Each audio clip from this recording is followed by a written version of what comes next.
Simple-simple lang.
Ayan, pero po ang ating Mayor Vico Soto!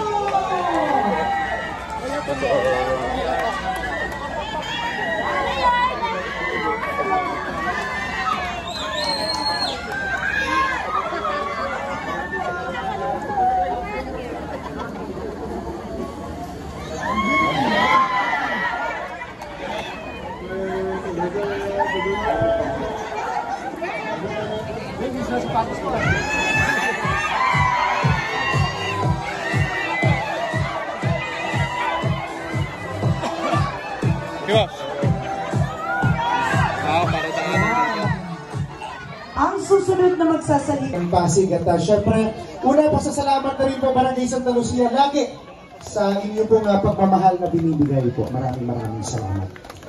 At magmula noon pa, 23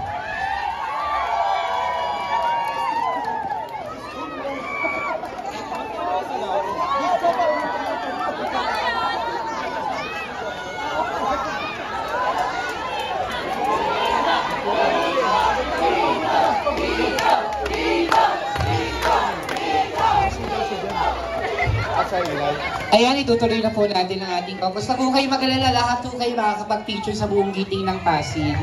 So, ang isusunod po natin ay pride ng barangay. May social pension na rin po itong taon nito. Simula naman panahon. Ngayon, bakit po itong mga sektor na to? Kasi po, inuuna natin yung mga sektor na kailangan po ng talaga ng tulong.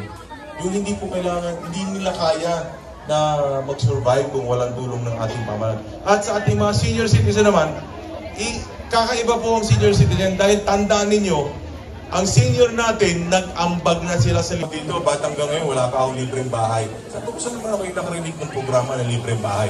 Sabi ng mga kalaban nyo, mayroon daw libreng bahay. Lahat po sasabihin ng mga kalaban namin, makuha lang matatamis yung kuko. Diba? Pero alam nyo, tayo dapat mulat na, gising na. Lalo na po ngayon, nagkalat po ang ayuda. Diba? Ang daming bigas. Pero alam nyo, ang dami kong nakausap dito sa Santa Lucia. At sabi nila, iisa ang sinasabi sa akin ng taga Santa Lucia. Hindi nila ibebenta ang kinabukasan nila dahil lang sa konting bigas. Tama ba? At lalong-lalo na, hindi ninyo ibebenta ang konting sa konting pera. Diba? Nabibigyan ng pagkakataong makapag-aral. At ang PLP host by ranking. Ibig sabihin, yung pinakamatatalino, siya ang unang priority. Paano na yung mga average na mga grades lang o mga average student lang, hindi na ba sila dapat makapag-aral? Kaya po dito po nag-umpisa yung tinatawag na Pag-asa Scholarship Program. Kung saan ang ating lungsod ay pinapag-aral ang ating mga anak. Pero ang pinuuna natin at priority natin, yung galing po sa mga pamilya na kapuspalan. Yung pamilya na hindi kaya yung paaralin yung kanilang mga anak. Dahil ang gusto natin, maputulo natin yung siklo ng kahirapan. Na dahil mahirap yung pamilya, hindi mapag-aral yung anak, yung anak na yun, mahirap na rin. Tapos siya, magkakaanak niya, mag-aanak din siya, mahirap pa rin. Pero ito ngayon, take advantage. Alam niyo bakit? Itong Pag-asa Scholarship Program for private college scholarship po ito. Pribado. Sa PCEC, Pasig Catholic College at sa Arellano. At meron pa iba nag-a-apply ngayon para maging accredited sila ng Pag-asa Program. At pwede kong proud po kung may ulat sa inyo na halos 2,000 na po ang scholar natin ng Pag-asa Program. May disability. Pero alam natin na mayroon mga disability na long term. Ang takot nga ng isang magulang na may anak na may disability, paano kung wala na sila? Paano kung patay na sila? Sino mag-aalaga sa kanyang anak? Maaari pong may kapatid, pero syempre magkakapamilya yan. Kaya doon rin po sa batas, nilagyan ko ang DSWD, parte na rin siya. Para yung DSWD makagawa ng mga programa. Parang 4-piece program. Gabi po sa ating lahat. Nandito po sa bandang kanan. Grabe naman, maraming salamat sa napakainit na pagtanggap sa buong giting ng Pasig. Maraming salamat po. Ito ko rin, maraming salamat po. Grabe. Narinig niyo naman po ang mensahe sa atin ni Vice Mayor Dodot at ni Congressman, pati ng mga konsehal natin. Kaya siguro, di ko na kailangan ulitin yung mga nasabi nila. I-send ko na lang po ang aking mensahe. Mga 2 minutes na lang po ito. Hindi. Ha? Bakit po? Masyado maisip? Mga 5 minutes. Nakabaan pa. Sige, hanggang hating gabi po tayo dito!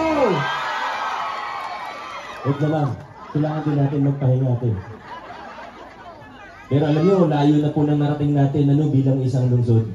Mula 2019, nung sumigaw tayo ng iba naman, siniguro po natin na hindi magiging mababaw yung pagbabagong ipapakilala at paglalaban natin dito sa lungsod ng Pasig.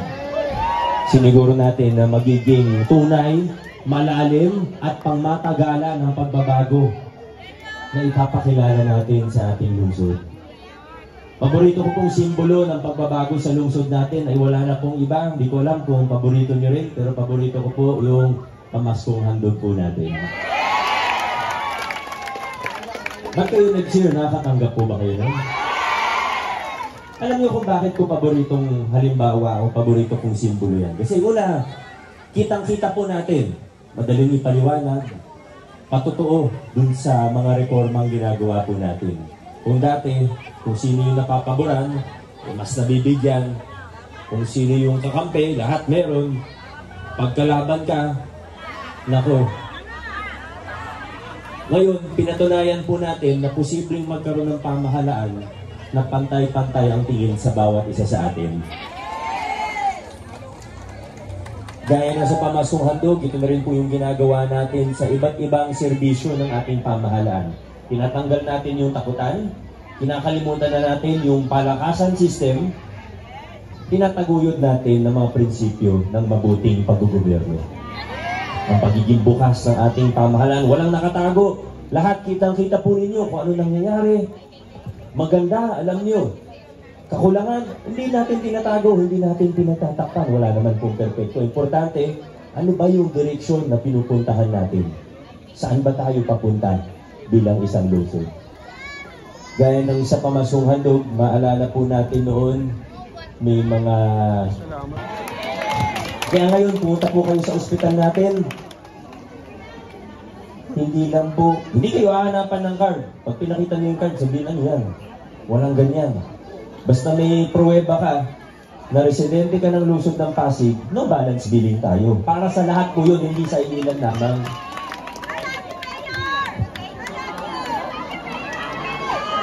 At hindi lang po sa ospital. Nabanggit ko na lang din po yung senior citizen. Kasi dati, may mga blue card, di ba, mga senior. Nabanggit ko na lang din yung senior. May senior po ba dito? Ay, ang dami pala. In fairness, wala po sa itsura, ha? Para mga 59 and a half pa lang po kayo. Si Consiel Buboy, mukhang senior na po ba? Baby face lang, pero senior na po yan. Si Consiel Buboy, mukhang baby na may bigote. Tama po. Si Consiel Ware, mukha na bang senior yan? Hindi daw. Bigyan mo kaya ng tosino. Bukod sa nagsisinungaling, nambobola pa. Talaga naman, ay nako. Noong 2019, naabutan ko po na may iilan senior, konti lang po sila. Alam niyo po, nasa 80,000 ang senior natin sa lungsod ng Pasig ngayon. Siguro noong 2019, mga 70,000+ ba lang po yan. Sabihin natin 70,000. Pero naabutan ko po na may maliit na grupo, humigit kumulang mga 300 lang po sila, na may malalaking allowance galing sa ating LGU. 3,000 and 5,000 pesos po.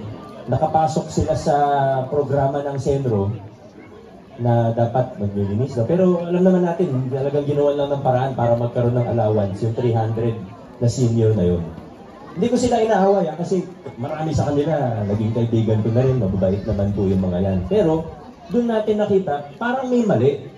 Bakit may isang grupo na ang lalaki ng allowance, 3,000 and 5,000, 300 lang sila, samantalang 70,000 ng senior natin. Tinanggal ko po yung mga allowance nila. Yung iba sa kanila, in fairness po sa kanila, naintindihan po nila, sumang-ayon pa nga sa akin. Pero may ilan, minsan sila po yung maraming sinasabi, pasensya na po, hindi nila naunawaan. Siyempre, nawalan sila ng 3,000 at 5,000 per month. Pero, ginawa po natin yung, tinanggal natin yung 3,000 at 5,000 na allowance. Bakit po? Dahil naglunsad tayo ng bagong programa. Yung 3,000 at 5,000 para sa 300 na senior, umaabot ng 20+ million pesos per year. Tapos ginagamit sila sa politika. Alam naman po natin, hindi naman yata si Pagligo niya, wala na mga tao. 20 million plus para sa politika. Para sa iilan lang. Wala pang ilang porsyento lang nakikinabang. Napakaliit na porsyento lang ang nakikinabang. Ano pong ginawa natin? Tinanggal yon. Pero hindi tayo nagtapos dun. Sa tinanggal lang siya. Naglunsad tayo ng bagong programa na mas marami ang makikinabang at mas nangangailangan ang makikinabang. Ito po ang ating local senior pension. So ngayon, wala nang malalaking allowance para dun sa 300 na tao, pero ang natulungan ng local senior pension natin na pag tinotal po natin kada taon, nasa 6,000 po yan per year. Nasa more than 20,000 seniors na po ang beneficiaryo ng local senior pension natin. At di pa po nagtatapos dyan dahil gaya ng kinuwento kanina ni Vice, habang naglilinis tayo ng pamahalaan, nababawasan ng korupsyon, tumataas ang income, dumadami ang programa, umaayos ang takbo ng ating pamahalaan. Ngayon, nasa punto na tayo, nasa yugto na tayo ng ating pamahalaan na lumalawak na ng lumalawak ang mga serbisyo, benepisyo at programa ng ating pamahalaan. Kaya ngayon po, sandali lang, hindi na kayo pumalakpak. Ngayon po, kung 20,000 ang beneficiary ng local senior pension, isasama na rin natin yung may mga maliliit na SS hanggang 4,000 pesos.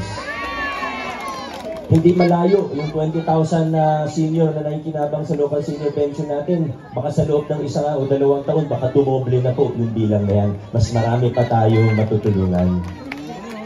Yan po ang nagagawa ng mabuting paggogobyerno na tinatanggal yung takutan, tinatanggal yung palakasan, inaayawan yung sobra-sobrang pamumulitika.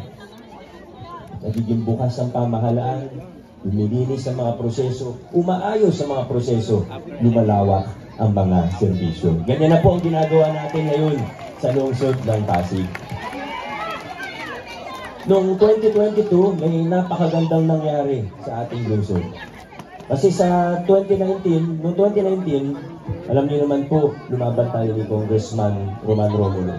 Sa mga panahon na sinasabi ng marami, naku, imposible yung gagawin ninyo. Lumaban po tayo, nagpakilala ng pagbabago, sinigaw natin noon, iba naman. Pero noong aminin ko po sa inyo, alam niyo, isang mayor, kung ako lang mag-isa, hindi ko po kaya lahat. Opo, may magagawa pa rin naman siguro mag-isa, kahit papano may magagawa, pero hindi biro yung ginagawa natin. Alam mo yung paglilinis natin ng pamahalaan, yung procurement pa lang natin. Bilyong-bilyong piso yung pinag-uusapan natin dito. Hindi po milyon ng bilyon ang pinag-uusapan natin. Kaya hindi rin po tayo dapat magulat kung may ilan po na gusto tayong umatras pabalik sa mga lumang kalakaran. Huwag tayo magulat mga kaibigan kung gusto nila bumalik tayo sa mga lumang kalakaran kasi mas nakikinabang sila doon. 2019, Mula 2019, ang laki ng mga napagtagumpayan natin. Marami tayong nagawa.